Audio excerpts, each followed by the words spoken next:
எப்படி சிலை வணக்க வழிபாடுகளில் மூழ்கி கிடந்தார்களோ அதே வழிபாட்டில் இவர்களும் மூழ்கி கிடக்கிறார்கள். பல தெய்வ வழிபாடுகளை, அல்லாஹுவிற்கு இணை துணைகளை ஏற்படுத்தக்கூடிய சமூகமாக மாறிவிட்டார்கள்.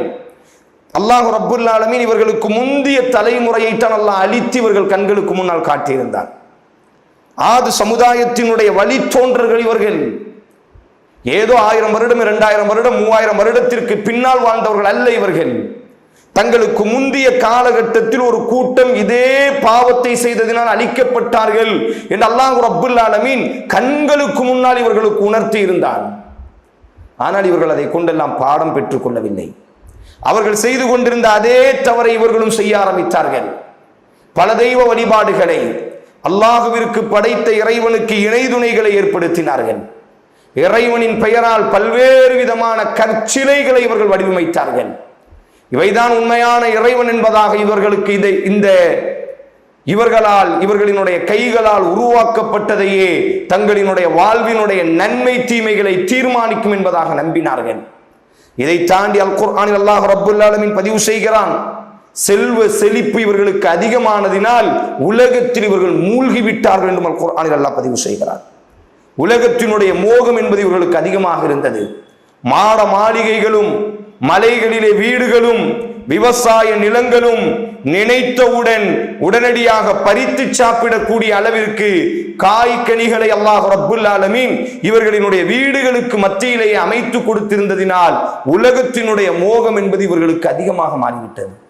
நபிகள் நாயகம் ஸல்லல்லாஹு அலைஹி வஸல்லம் கூறுவார்களே, உங்களினுடைய முந்தைய சமுதாயம் அழிக்கப்பட்டதெல்லாம் அவர்களுக்கு உலகத்தினுடைய ஹசானாக்கள் திறக்கப்பட்டது.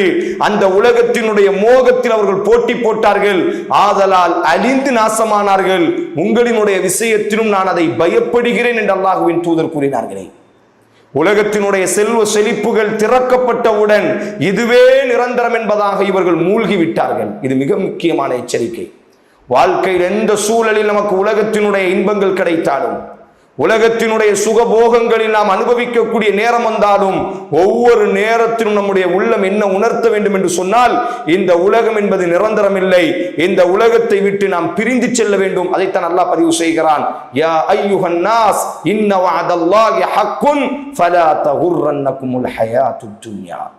ஓ மனித இனமே, அல்லாஹ் உங்களுக்கு வாக்கு தருகிறான், உலகம் உங்களை ஏமாற்றி விட வேண்டாம், உலகத்தினுடைய இன்பங்கள் உங்களை ஏமாற்றி விட வேண்டாம், உலகத்தினுடைய செல்வ செழிப்புகளும் குசூரன், உலகத்தினுடைய மாட மாளிகைகளும், உலகத்தினுடைய விவசாய நிலங்களும் உங்களை ஏமாற்றி விட வேண்டாம் என்று அல்லாஹ் ரப்புல் ஆலமீன் எச்சரிக்கை செய்கிறார். இந்த எச்சரிக்கைகளை எல்லாம் மீறினார்கள். இந்த உலகமே நம்முடைய சதா என்பதாக நினைத்துக் கொண்டிருந்தார்கள்.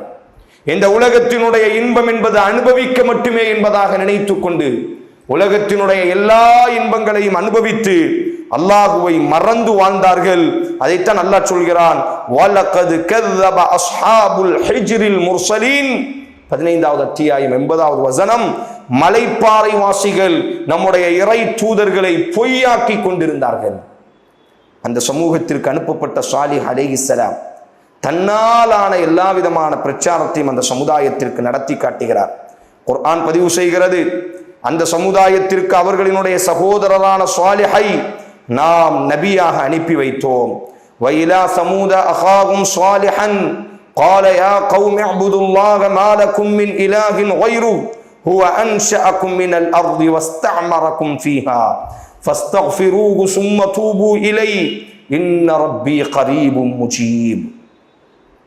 7வது அத்தியாயம் 79வது வசனத்தில் அல்லாஹ் ரப்புல் ஆலமீன் பதிவு செய்கிறான், நாம் அந்த ஆது சமூது சமூகத்திற்கு அவரினுடைய சகோதரரான சாலிஹை நாம் இறை தூதராக அனுப்பி வைத்தோம். அவர் பிரச்சாரம் செய்கிறார். 11வது அத்தியாயம் 61வது வசனம், யா கௌம், என்னுடைய சமூகமே, உஅ்புதுல்லாஹ், அல்லாஹுவை மட்டும் நீங்கள் ஆராதிக்க வேண்டும், வணங்க வேண்டும். மாலக்கும் மின் இலாஹின் கைரு, அவனை தவிர வணங்குவதற்கு நமக்கென்று எந்த ஒரு இறைவனும் இல்லை.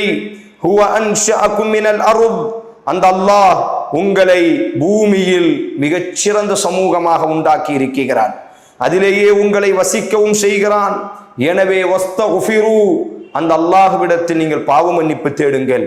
சும்ம தூபு இலை, அந்த அல்லாஹுவின் பக்கம் நீங்கள் மீண்டு வந்து விடுங்கள். அல்லாஹ்விற்கு இணை துணைகளை வணங்கி கொண்டிருப்பதை விட்டும் ஒரே இறைவனை வணங்கக்கூடிய சமூகமாக மாறிவிடுங்கள். அல்லாஹு படைத்த பூமியில் வாழ்ந்து கொண்டு அல்லாஹுவிற்கு மாறு செய்வதை விட்டும் சும்மஸ்தக்ஃபிரு, அல்லாஹுவின் பக்கம் பாவ மன்னிப்பு தேடுங்கள். இன்ன ரப்பி கரீபும் முஜீப், அல்லாஹ் மிக சமீபமாக இருக்கிறான், உங்களினுடைய பிரார்த்தனைகள் அனைத்தையும் அந்த அல்லாஹ் ஏற்றுக்கொள்வான். இந்த நேரம் அந்த சமுதாயம் கொடுத்த பதிலை அல்லாஹ் பதிவு செய்கிறார். காலு யா சாலிஹ் கது குன்த ஃபீனா மர்ஜூவன் கபில அன் ஹாதா அன் தன்ஹானா அன் நஅபுத மா யஅபுது ஆபாஉனா. இந்த சாலிஹ் அலைஹிஸ்ஸலாம் இந்த ஏகத்துவ பிரச்சாரத்தை மனிதர்களுக்கு மத்தியில் செய்வதற்கு முன்னால் அந்த சமூது கூட்டத்தாரிடத்தில் மிகவும் மதிப்பு மிக்கவர்களாக அல்லாஹ் வைத்திருந்தானார். அதைத்தான் அவர்கள் சொல்கிறார்கள், அந்த சமுதாயம், யா சாலிஹ், ஓ சாலிஹே, கது குன்னா ஃபீனா மர்ஜூவன் கபில ஹாதா அத்தன்ஹானா, ஒரே இறைவனை வணங்க வேண்டும் என்ற இந்த பிரச்சாரத்தை நீ எங்களுக்கு நடத்துவதற்கு முன்னால் எங்களிடத்திலே நீ மதிப்பு மிக்கவராக நம்பிக்கையுடையவராக இருந்தாய். ஆனால் இந்த பிரச்சாரத்தை நீ செய்வதினால் மாயாபுது ஆபாவுனா, எங்களினுடைய தகப்பனும் எங்களினுடைய முன்னோர்களும் எதை வணங்கி கொண்டிருந்தார்களோ அதை விட்டும் எங்களை நீ தடுப்பதினால் ஏதோ எங்களுக்கு உங்கள் மீது சந்தேகம் வந்து விட்டது என்பதாக அந்த சமுதாயம் சாலிஹ் அலைஹிஸ்ஸலாத்திற்கு பதில் கொடுக்கிறார். நீ மிகவும் நல்லவர், மிகச்சிறந்த மனிதராக நம்பிக்கைக்குரியவராகத்தான் எங்களிடத்தில் இருந்து கொண்டிருந்தாய். ஆனால் ஒரே இறைவனை வணங்க வேண்டும் என்ற இந்த பிரச்சாரத்தை நீ நடத்தும் பொழுதுதான் உங்கள் மீது நாங்கள் சந்தேகப்படுகிறோம் என்பதாக அந்த சமுதாயம் கூறினார்கள். உலகத்தில் அனுப்பப்பட்ட அத்தனை இறை தூதர்களும் அப்படித்தான்.